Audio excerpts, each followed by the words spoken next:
What's going on, everybody? Product Probe Quick Reviews back at you with another knife review, and today we're looking at a gold MTech knife. This is the MT-A997 knife.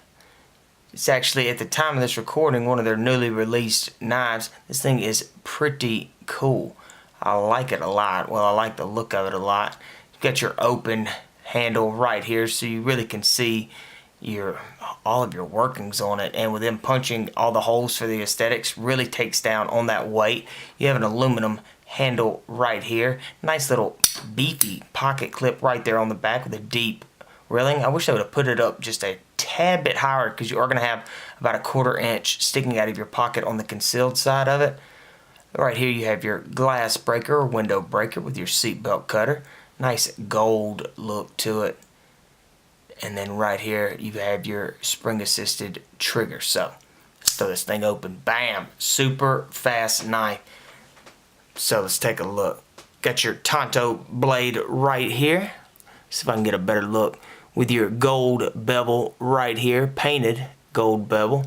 So that would scratch off. Looks like you even got somewhat of a blood groove right there rolling with your thumb assist right here. Your thumb stud as well.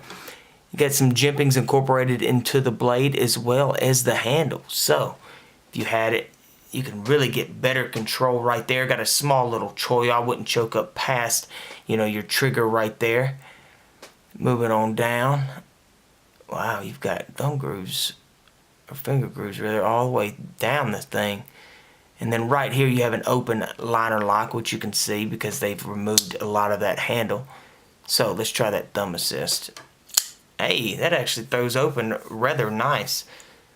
Sharp point on it. Wow, this thing seems to be super sharp. Sorry about that glare. I don't know what's going on with my lights today. But anyway, guys, just a quick review of this MTech gold knife. Again, this is the MT-A997. And at the time of this recording, this is one of their newly released knives. But if you want to go check it out, this thing is not too bad to be a cheaper knife like this. So if you want to check it out, I'll leave a link in the description, and I will see y'all in the next one.